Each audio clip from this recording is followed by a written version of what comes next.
Catrin here again. My name is Catrin Williams and I'm a professional artist. Then ni'n mynd I siarad, we're going to be talking and drawing seascapes, Tirluniau heddiw. I'll talk you through the sketchbook process again. We need to fold a big piece of paper, papur mawr, dyma rhaid o fod yn wyn. Da ni eisiau plygu fel tair gwaith, fel hyn, I lyfr, so 3 times. A wedyn agor o, un waith, 2 waith, a wedyn da ni angen torri the folded part. So you need to cut the folded part, which I've already done. Cut it a little bit more than the middle. A wedyn da ni'n plygu un darn yn ôl, so we fold one part back, troi and pass, fold the other part to a line, flicio yn ôl, 2 hands with the folded part, and we open it. Felly da ni'n agor o I greu llyfr braslunio. Felly, the theme today is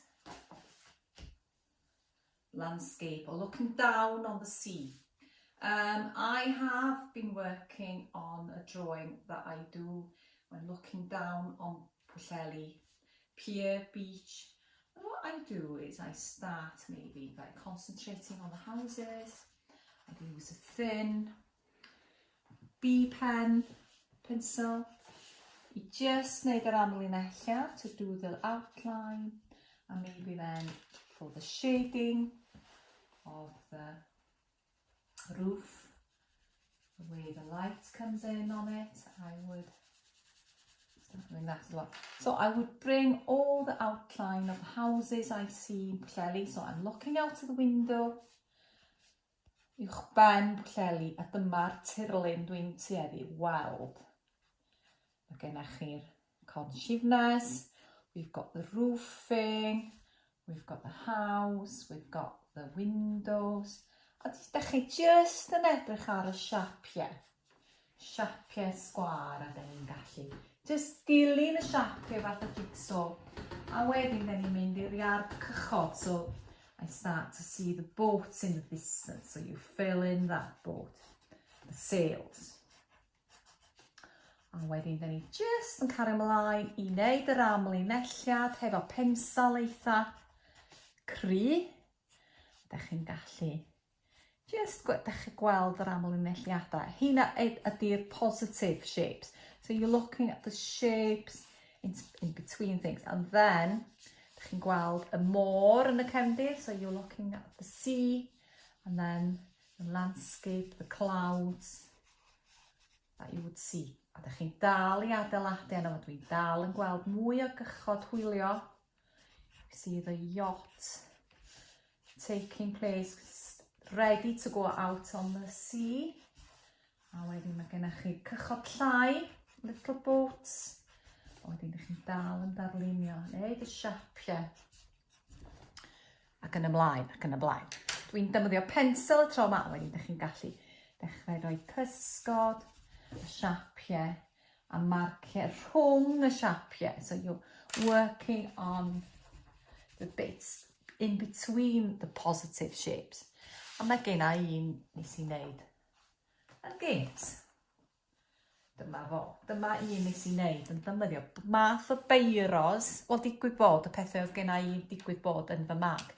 So these were the art pieces I had in my bag at the time when I was in the house looking down on the landscape. A beth sy'n neis ydy, hyd yn oed efo pen tenna, you can make really nice little marks, texture marks. You can use thicker pen as well, stronger pen, there you can see. And then be good, really darken bits. And what's nice about this is I've used pencil to rub in different textures to make different marks, to make it like move. A wedyn mae gennych chi'r marciau yma hefyd. Felly. Ac os ydych chi'n creu darlun eitha cry, lot o fanylder fel hyn, ydych chi'n gweld wedyn y gallwch chi ddatblygu'r gwaith. Dwi eisiau just dangos rhai eraill yn y sketchbook yma. A hwnna'n un eitha difyr nes i wneud o Aberdyfi. This is Aberdyfi. This was all pen. Took a long time to do. I started there and measured. A wedyn dechrau bildio fo textures gwahanol. So ni nôl i'r darlun cychwynnol. Be dwi'n neud wedyn ydy dwi'n dechrau wedyn datblygu y gwaith fewn i edrych fewn i be allai wneud o a honno fo. Can i felly wneud i mynd o beth i ffindio fo. Yma a be dwi'n neud wedyn lle ddefnyddio hwn i helpu fi ydy dwi'n defnyddio inks.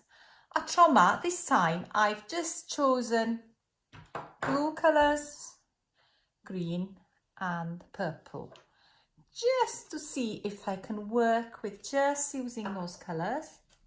Okay, a beth sy'n hyfryd am hyn ydy, llwch chi fynd yn syth, you can always use the ink and get a really strong colour to do the outline, to mark things out. Felly, da chi'n gallu gweithio layers ar ben layers. Hefyd, beth sy'n hyfryd hefo inks wrth gwrs ydy da chi'n gallu rhoi chydig o ddŵr efo fo. A wedyn da chi'n gallu mynd â fo ymhellach. Sydd yn creu marciau hyfryd.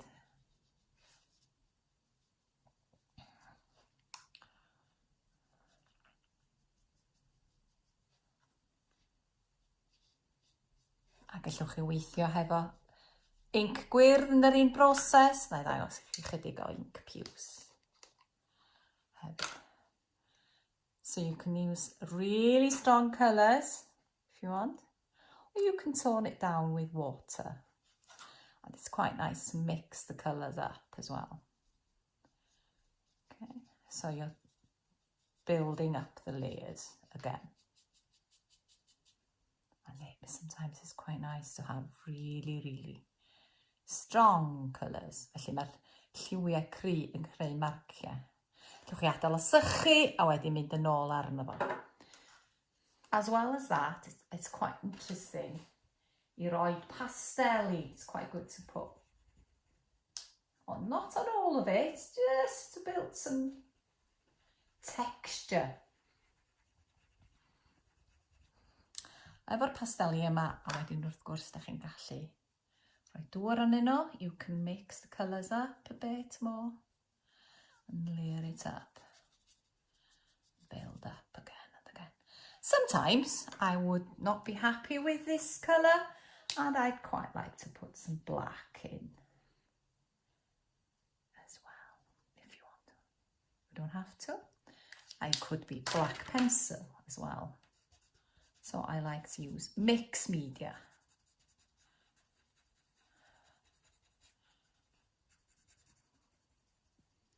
I tonio fo lawr, rhoi cysgodion, texture. So you're kind of building on it again. I have got a really lovely piece of artwork by the artist Anna Pritchard on the wall here. A mae hi wedi defnyddio, she's used brown paper and chalk, colour chalk to do that kind of landscapey drawing.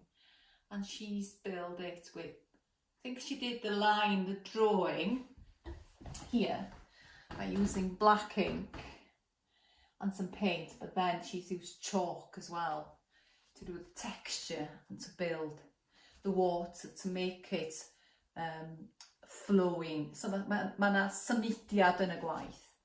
Ac os newch chi droi llgadau, hwn di'r painting gwreiddiol dwi wedi gwneud o'r sketchbook. The first drawing you saw in my sketchbook. This is an oil painting I did. And very similar to the other watercolour painting, I have restricted my colour. Felly dwi just i defnyddio glas, piws, pinks, y lliwiau gwyrddaidd yma i gyd. Felly, gobeithio fydd yn ysbrydolaeth. I hope it'll be a bit of an inspiration for you. A hwyl am y tro.